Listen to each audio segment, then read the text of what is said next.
Hi అండి. అందరికీ నమస్కారం. రమీ జ్యోతి ఛానల్‌కి స్వాగతం. విలాసిని 47వ భాగంలోకి వెళ్దామా? ఇది చూసే ముందు భాగాల్ని చూడడం మర్చిపోవద్దు. ఇక కథలోకి వెళ్దాం. వెంటనే కిషోర్ స్వప్న వైపుకు చూస్తూ, ఎవరి ఎక్కడికి వెళ్ళొద్దు.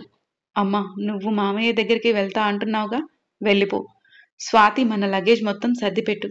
నేను వెళ్ళి ఎక్కడైనా ఇల్లు వెతికి వస్తాను. పెద్ద కష్టమేమీ కాదులే రెంట్‌కు దొరకడం. వెంటనే వెళ్ళిపోదాం అన్నాడు కిషోర్. హర్ష ఏమీ మాట్లాడలేదు. పార్వతమ్మ కిషోర్ వెంట బయటకు బయలుదేరింది. తల్లిని తీసుకువెళ్లి బస్టాండ్లో బస్సు ఎక్కించి ఆ తర్వాత వారి కోసం ఇల్లు వెతకడం మొదలుపెట్టాడు. అది కష్టంగా ఉన్నా కూడా ఇంటికి వెళ్లడం కంటే ఎక్కడో ఒక దగ్గర ఇల్లు వెతుకుని వెళ్లడమే మంచిది అనుకుని బయటే తిరిగాడు కిషోర్.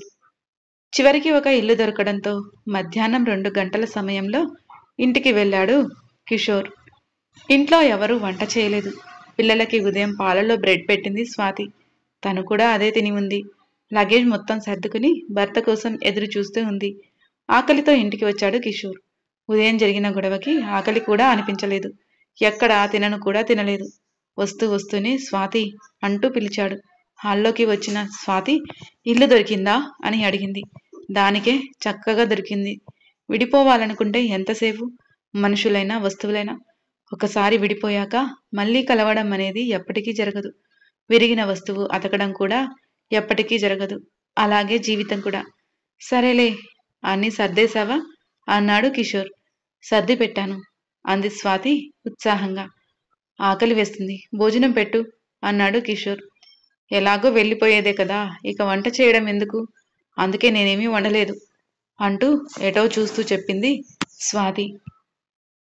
చిచి, ఏం మనుషులో ఏమో. మొగుడు ఆకలి కూడా తీర్చలేవు.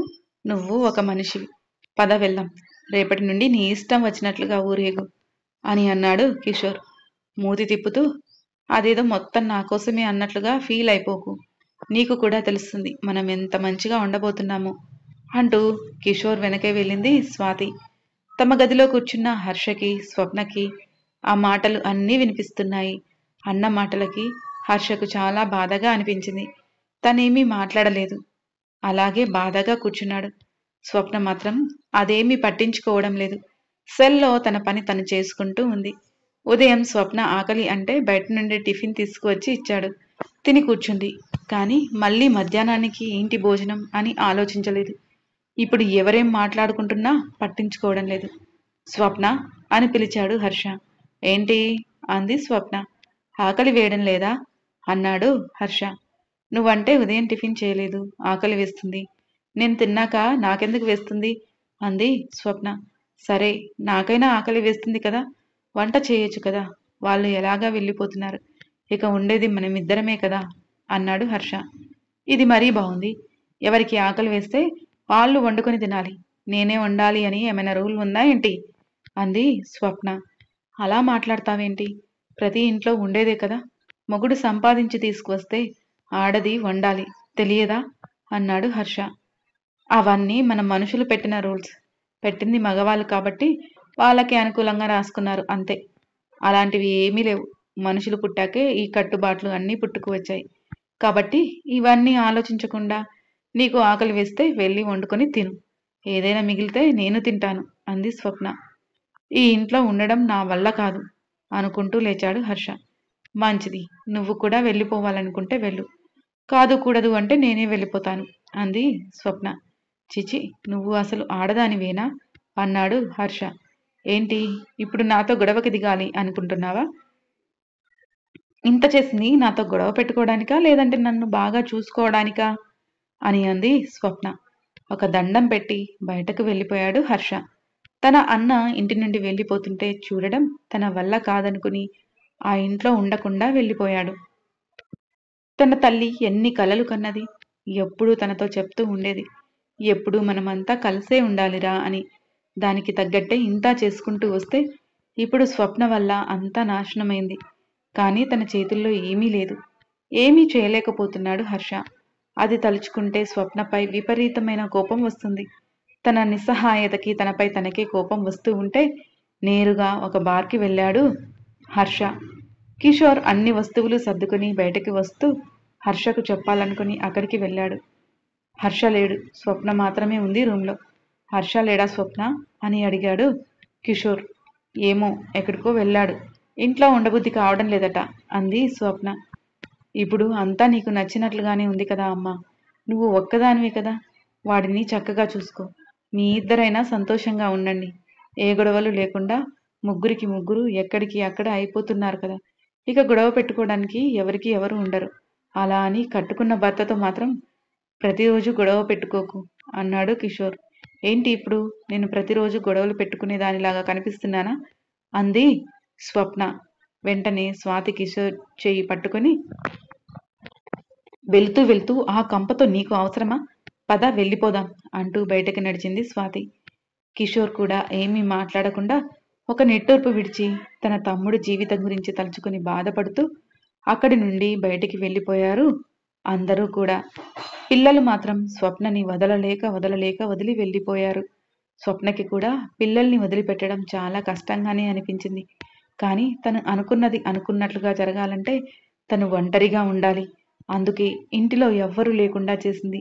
ఇప్పుడు తృప్తిగా ఉంది స్వప్నకి. ఇక తనకి ఎవరు అడ్డు చెప్పేవారు లేరు, తనకు అడ్డు తగిలేవారు లేరు. రేపటి నుండి తను అనుకున్న పనిని మొదలు పెట్టాలి అనుకుంది స్వప్న. బయటకి వచ్చి ఇల్లంతా చూసుకుంది. స్వాతి వాళ్ళు, అత్త అందరూ వెళ్ళిపోయాక ఆ గదులు ఎందుకో కాస్త చికాకుగా కనిపించాయి. వీటన్నిటినీ రేపు పని అమ్మాయి రాగానే క్లీన్ చేయించాలి అనుకుంది స్వప్న. హర్ష గురించి అసలు ఆలోచన రాలేదు. ఆకలిగా అనిపిస్తుంటే కిచెన్లోకి వెళ్ళి పెంకు పెట్టి 2 గుడ్లు ఆమ్లెట్ వేసుకుని ప్లేట్లో పెట్టుకుని వచ్చి కూర్చుని టీవీ పెట్టుకుని హాయిగా చూస్తూ అది తిని తర్వాత బెడ్రూమ్లోకి వెళ్ళి పడుకొని నిద్రపోయింది స్వప్న. సాయంత్రం అవుతుండగా ఫోన్ రింగ్ అవుతుండడంతో మెలకువ వచ్చింది. సృజన నుండి ఫోన్ ఎత్తిన స్వప్న, ఈరోజు నాకు రావడం కుదరదులేవే, ఇంట్లో పనులు ఉన్నాయి అని చెప్పింది స్వప్న. ఏంటి నువ్వేనా మాట్లాడేది, నువ్వు పనులు చేయడం ఏంటి అంది సృజన. ఇంట్లో ఎవరూ లేరులేవే, అందరినీ బయటికి పంపించేశా, ఇక ఉన్నది నేనొక్కదాన్ని, ఇల్లు నాదే అయినప్పుడు ఇక పని నేనే చేసుకోవాలి కదా అంది స్వప్న. అబ్బో నువ్వు నిజంగా పని చేస్తావా అంది సృజన. అంత వెటకారం వద్దులేవే, పనమ్మాయితో చేపిస్తా కానీ ఎందుకో రావాలని లేదు అంది స్వప్న. సరే సరే పని చూసుకో అంటూ ఫోన్ పెట్టేసింది సృజన. టైం చూసుకుంది. సాయంత్రం 6 గంటలు అవుతూ ఉంది. ఈ హర్ష ఎక్కడికి వెళ్ళాడు, ఇంకా రాలేదేంటి అనుకుని ఫోన్ కలిపింది హర్షకి. ఫోన్ ఎత్తలేదు హర్ష. ఫోన్ ఎత్తలేదు అని మాత్రం కూడా లేదు స్వప్నలో.